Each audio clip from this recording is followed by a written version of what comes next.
De nuevo con ustedes, amigos televidentes y radioescucha, su programa Balance Financiero. Ahora vamos a entrar en el segmento de gestión empresarial, que junto con Francisco y Miguel vamos a comentar algunos temas muy importantes que tienen que ver con este pequeño conversatorio que estamos teniendo. Miguel, tú sabes que has mencionado muchas de las reformas estructurales que están pendientes en el ámbito dominicano, y en estos días hemos visto que yo diría, se ha reactivado el debate, la discusión sobre la reforma necesaria al sistema de pensiones de la República Dominicana, tomando en cuenta el gran ahorro público que se ha logrado y el uso de financiación que se le está dando a esos recursos.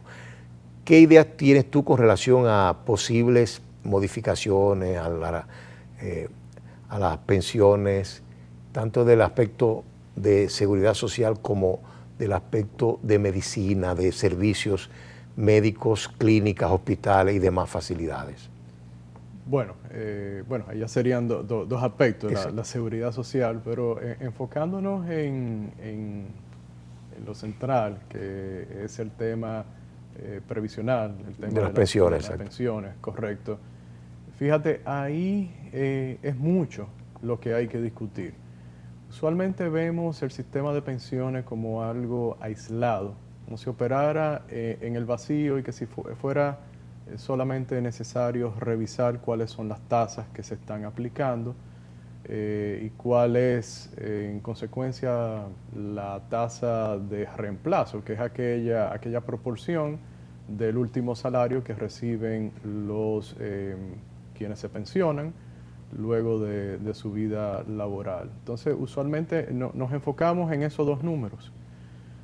Pero una reforma de la seguridad social enfocado en el tema de pensiones, República Dominicana, implica más que eso. Implica desde el punto de vista no solamente de que sí sería necesario revisar la cotización de aquella parte que contribuyen los empleadores y los trabajadores, es necesario una revisión, sería prudente hacerle un incremento a la tasa que hoy se aplica. Pero el tema es más complejo, como decía, porque una vez lo incremente, ¿qué pasa con la base de aplicación de esa tasa? Que son los salarios, son los ingresos de los trabajadores.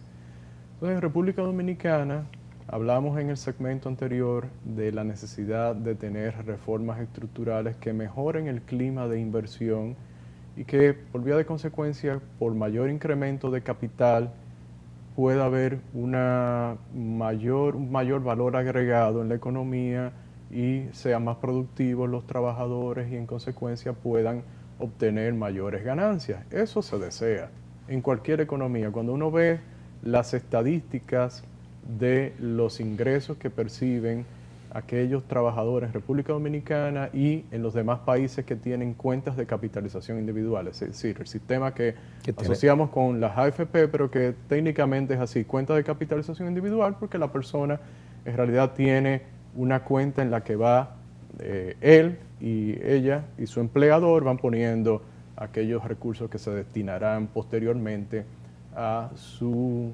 pensión.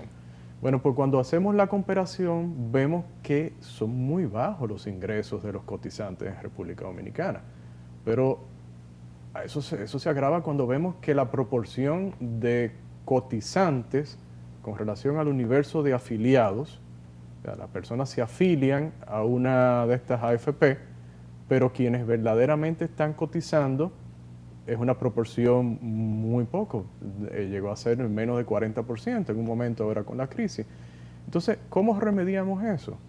Pues de nuevo, ahí hacen falta complementos que serían con reformas estructurales que ayuden con el tema, por ejemplo, de la informalidad. Un país que tiene una informalidad superior al 58%, que se ha agravado recientemente, que uno lo previó con esta crisis, pues obviamente necesita elementos no solo que creen mayores empleos, pero que sean en la formalidad, y para usted tener personas en la formalidad necesita empleadores en la formalidad. Y entonces, ¿cómo se logra eso? Bueno, pues reduciendo aquellos incentivos que hacen que las personas operen fuera de las normas. Y uno de ellos, y hay que siempre volver al tema tributario, y por eso decía anteriormente que yo lo consideraría la reforma tributaria, que sería la madre de todas las reformas.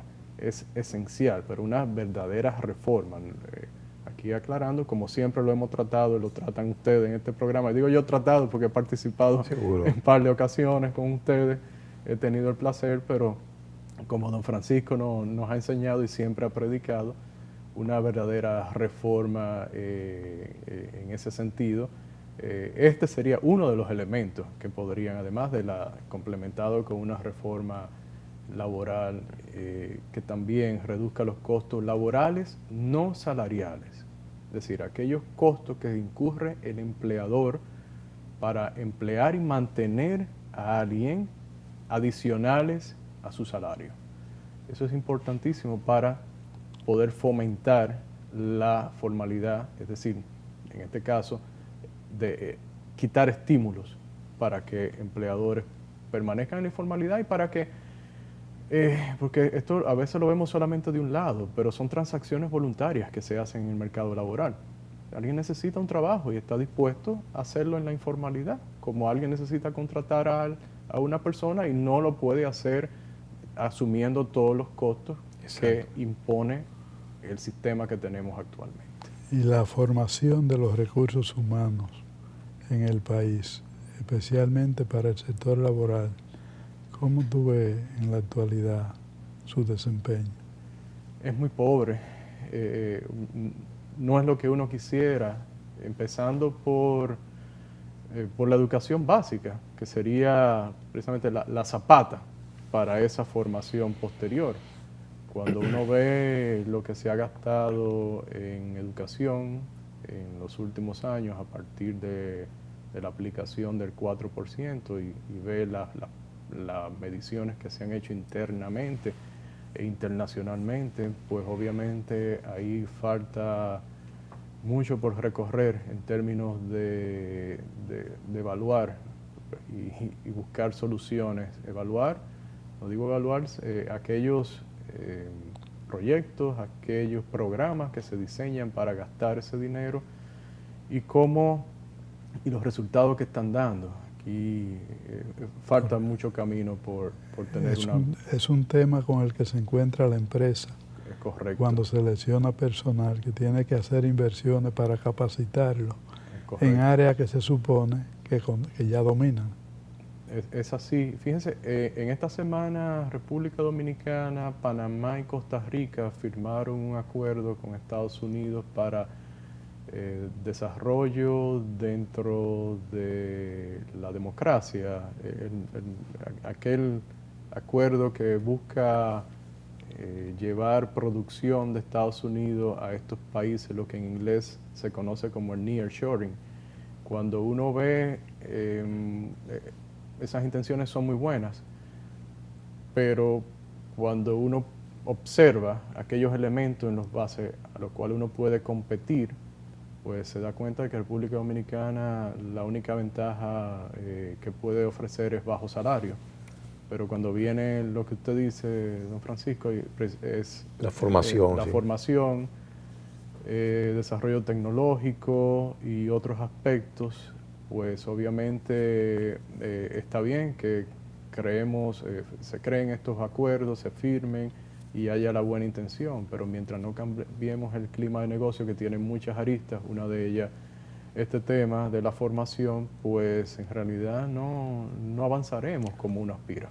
Miguel, tú como economista, hay un tema que yo he visto que ha salido en algunos medios de comunicación en estos días, pero es un tema que casi siempre solo se menciona, pero no se discute a fondo y medidas para mejorarlo, y es el tema de la productividad de la empresa, de la organización, del empleado dominicano en sentido general. Tú como economista, y dentro de toda esta situación que hemos planteado, necesidad de reformas estructurales, ¿qué tú piensas que puede hacerse para aumentar la productividad nacional, vamos a decir? En el sentido de que yo pienso que si se aumenta la productividad de alguna manera, la solución de todos esos problemas, de toda esa situación que tenemos, es quizás la vemos más cerca. Sí, para empezar, cuando uno tiene en cuenta los fundamentos de la economía, tiene que partir del hecho de que los trabajadores, lo que se llama en economía el factor trabajo, se complementa con el capital. Entonces, si uno mira en la historia, eso es lo que te dice la teoría y tiene todo el sentido. Y cuando uno ve en la historia aquellos países que se han desarrollado porque han incrementado precisamente la productividad de sus trabajadores, pueden producir más, pueden agregar más valor, es decir, crear bienes y servicios que son más valorados por los consumidores, pues lo que han tenido es acumulación de capital, ahorro. Ahorro que viene, porque ese capital proviene de inversiones, y la inversión proviene de ahorro, nacional o internacional. Y hay un punto importante, y volviendo atrás al tema de pensiones, cómo se invierte ese dinero, casi un 80% está destinado a financiar la deuda tanto de Hacienda como del Banco Central, y no está siendo destinada a crear riqueza. A crear riqueza.